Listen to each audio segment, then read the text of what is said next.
Hey, it's NPR's Book of the Day. I'm Andrew Limbong. The second I finished Katie Kitamura's new novel, Audition, I immediately flipped back to page 1 and started reading the first chapter again. It's one of those books where the information you learn throughout the novel changes your perception of what is actually going on in the beginning. At the end of the day, it's a family drama, but the writing is so, tense that I wasn't surprised when, in this interview with NPR's Shapiro, Kitamura says she was thinking a lot about horror when writing it. It's an interesting talk about narrative and structure, and it's coming up after the break. This message comes from Mint Mobile. If you're tired of spending hundreds on big wireless bills, bogus fees, and free perks, Mint Mobile might be right for you with plans starting from $15 a month. Shop plans today at mintmobile.com/switch. Upfront payment of $45 for 3-month 5GB plan required. New customer offer for first 3 months only. Then full price plan options available. Taxes and fees extra. See Mint Mobile for details. Support for NPR and the following message come from the Pew Charitable Trusts, sharing about the state of housing in America on the After the Fact podcast. Available at pewtrusts.org/afterthefact. The new novel Audition opens with a scene in a Manhattan restaurant. The narrator is meeting a young man for lunch, and everybody has a different understanding of their relationship. The woman, the man, the waiter, they might be parent and child. He could be her admirer. She might be paying him for a date. This sort of ambiguity is at the heart of Katie Kitamura's novel. She told me she got the idea for the book from a headline she saw years ago. The headline said, "A stranger told me he was my son."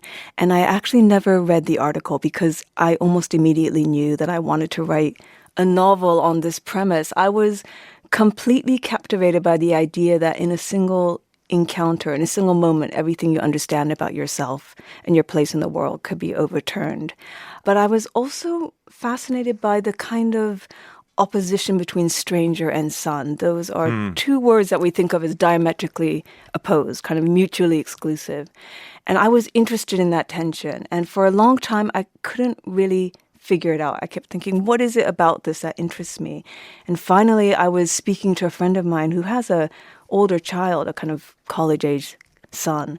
And she said, but that's just a description of parenthood. That's what it's like every single time my son comes home. And so that was when I kind of cracked the idea open. You know, I had this sense I wanted to write about how at the heart of some very, very universal experiences of parenthood, of marriage, of love, of making art, are these kind of inherent contradictions that can't really be resolved. Others have explored the idea that you don't really know the people closest to you, but this book explores it in a really, the word that I keep seeing that I think is very accurate is a very destabilizing way. It's hard to find your footing in this book. Yeah.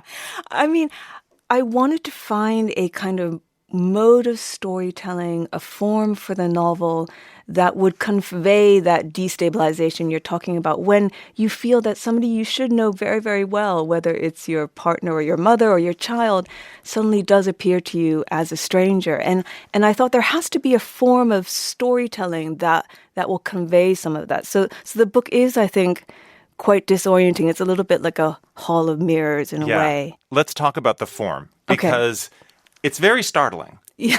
Halfway through the narrative, there is a hard break, and when the story picks up again, the relationships have changed in a way that is unnerving, disorienting, choose your word. Did you always know this would be a narrative split in two?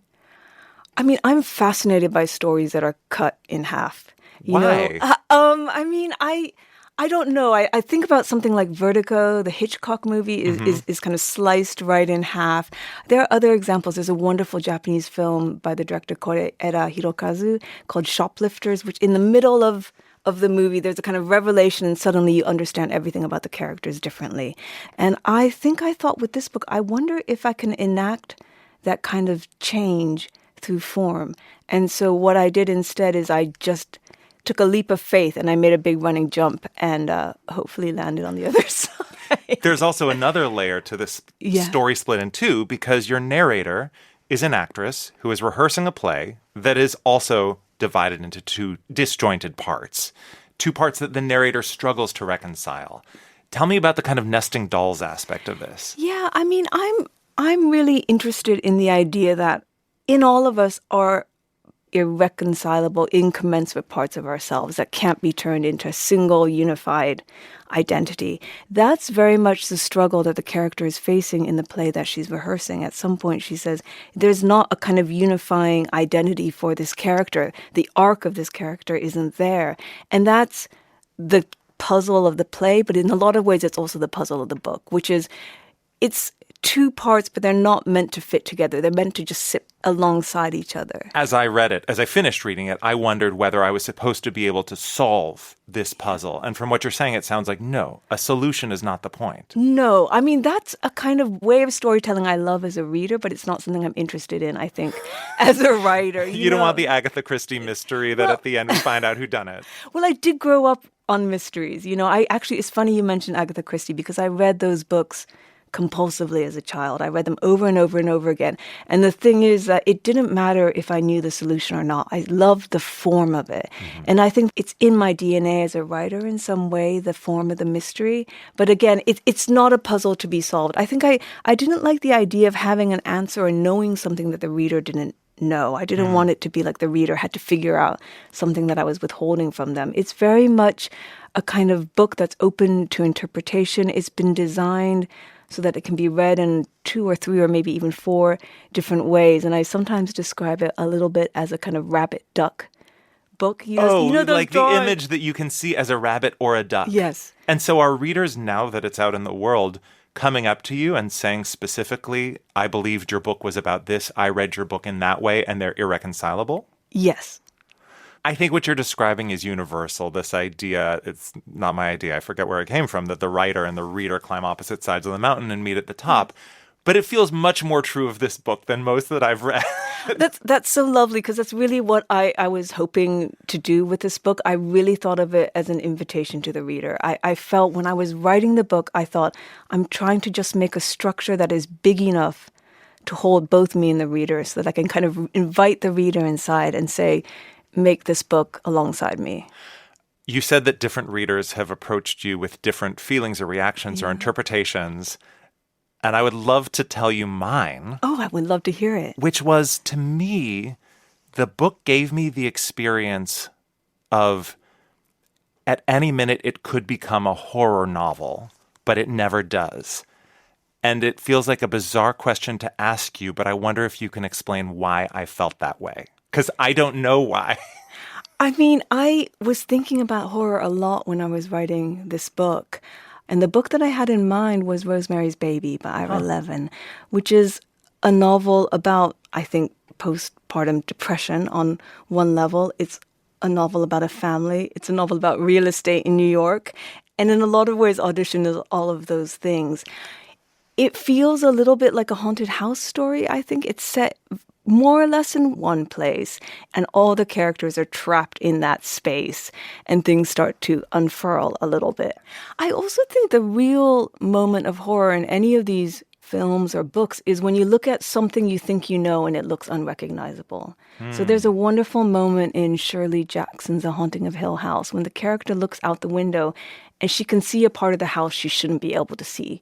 And it's something about the space itself has changed. The location that she knew very well is suddenly unrecognizable. And that, I hope, happens again and again in this book, whether it's the physical space of the apartment, the man the central character is married to, the younger man who enters her life. Thank you for explaining why I felt that way. It's very, very helpful. I appreciate it.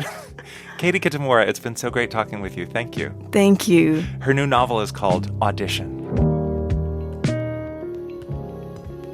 And just a reminder that signing up for Book of the Day Plus is a great way to support NPR's book coverage and public media. And you'll get to listen to every episode sponsor-free. So please, go find out more at plus.npr.org/Book of the Day.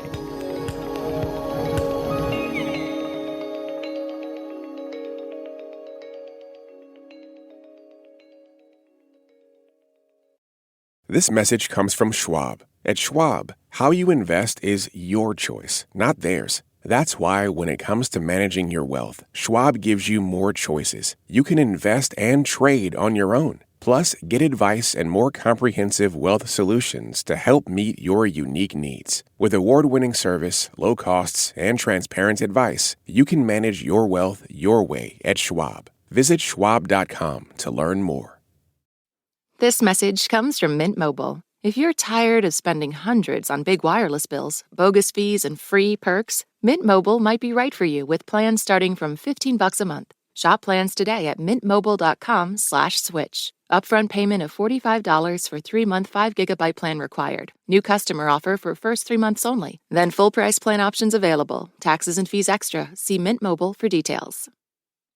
This message comes from the Nature Conservancy, working together to create a future with a livable climate, healthy communities, and thriving nature. Explore ways to act during Earth Month and every month at nature.org/NPR.